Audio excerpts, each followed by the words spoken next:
Do you want to make money through Airbnb? Well, I know now that that is very possible. I have just experienced it, and now I will give you my best tips. This is probably not your first video about Airbnb. There are a lot of tips and tricks out there, and many of them are good. But my first advice will be don't overthink it. You have already decided to do it, so let's just do it. You probably know yourself what it takes for you to rent an Airbnb, so just follow your gut. I live in a place where it's very popular to be during the summer, but I don't even have a picture of the outside of my house in my ad. And that's because we had some projects outside that weren't really pretty, so I just decided to skip it. If I was to wait till we were done to put an ad out, we would probably be too late to get most of our bookings. So just take pictures of the most important rooms. That's like the kitchen, living room, bedrooms, and bathrooms. I did use a camera, but that is because I do have one. But in the bathroom, I used the wide angle lens on the iPhone because it's a little bit tiny, so just to get all the details. And that works just fine. My tip for pictures is that I think it looks a bit more professional if you have a lot of pictures, or not just like 4 pictures, like one of each room. So make sure to take a few detail photos. I just think that that makes it look like kind of an ad for a house that's on sale and makes people want to live there. So I just cleaned up a little bit around the rooms, and then I took the pictures, and my ad was probably up within an hour. My second tip is regarding the information that you give out.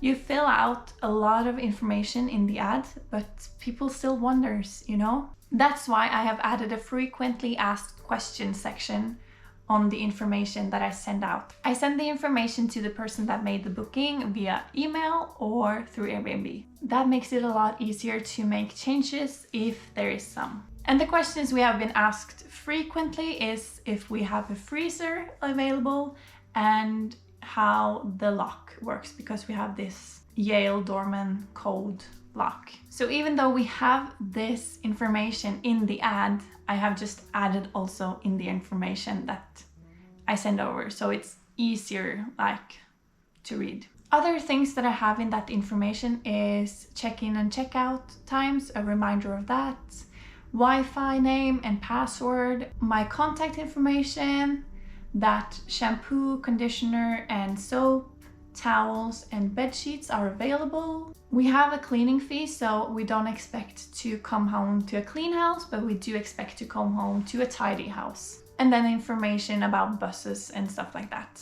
My third advice is about what to invest in. I think you get a little bit excited and you want to show, you get excited and you get eager and you want to be the best host and you want to have the best reviews, so you might buy a lot of stuff that you don't need. The first thing that you need is mattress protectors, because at least if you rent out your own home, as we do, this is the house we live in, this is the beds we sleep in, so you want to protect your bed from other people's sweat, blood, tears, you know, all the juices. The second thing is a lock within a lock, because we have a storage room and a bathroom that is closed because the bathroom is under renovations, and it's very easy to just use the key for the other bathroom if they are very curious. So we bought like a key, like a lock. You lock the door with the normal key and then you put something in the lock, and then you also have a key for that, so it's impossible to get in. So I think that is a good investment if you have these rooms that you don't want people in. Regarding being a good host, I think it's just important to answer messages fast and, you know, have a nice home when they come in.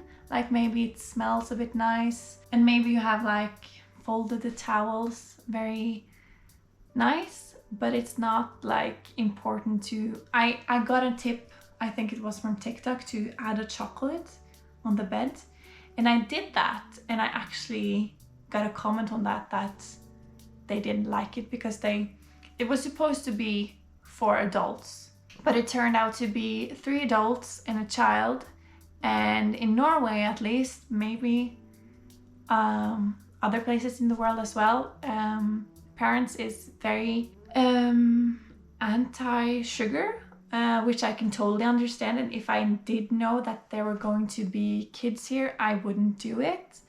But I did it, and then I got a comment on it. So then I thought that maybe I just skip the chocolate and focus on it smelling nice in here and rolling the towels nicely on the beds and stuff like that. And yeah, just do the best you can that you can do for free. I think it's the best advice. I think we have been, I don't want to say lucky, because I believe that people are nice and kind, most of them. And our guest has left our house in great condition. I think the worst thing we experienced was like someone had borrowed a water bottle and used that, but that was cleaned up, so it was all good. I think maybe someone would mind that, but we don't care. That's fine. We have used the water bottle after they had cleaned it good, so I think that was like the worst thing. As I said, we have this Yale doorman lock code thing on our front door, so we never actually met our guests. That was kind of perfect for me because I'm an introvert and I'm also a shitty small talker, so that made me a great host from afar, like in writing. That might not be the case if they actually met me. And I think it's also great that you don't need to be there when they check in and check out. That way it didn't stop our like vacation. We could just come home when it suited us. I will say we did have some back-to-back bookings and only 3 hours in between. That was a bit short, so make sure to have enough time in between bookings. A lot of people said that have like the minimum booking at 2 or 3 nights, but we stayed with 1 night. Of course, that might be a little more work for some, but for us, I think it was okay. We had a couple of people that was just passing through our city, so they came at night and then went first thing in the morning, so that way we made really easy money, I think. I had the settings on, and what I recommend having your settings on is that people have to request the booking. That way you can always say no if you get a bad vibe or you don't want to.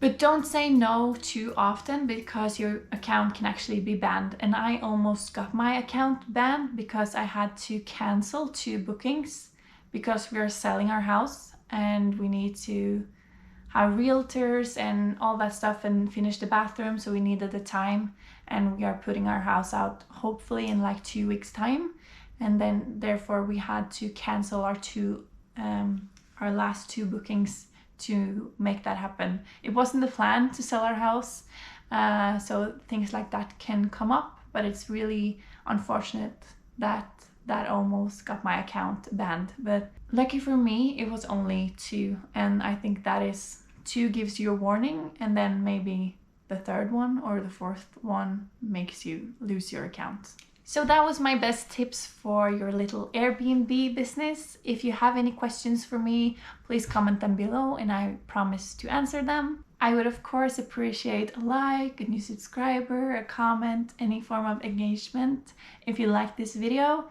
I make content about my journey towards financial freedom, so I can complete my long bucket list. Thank you so much for watching, and I'll see you soon.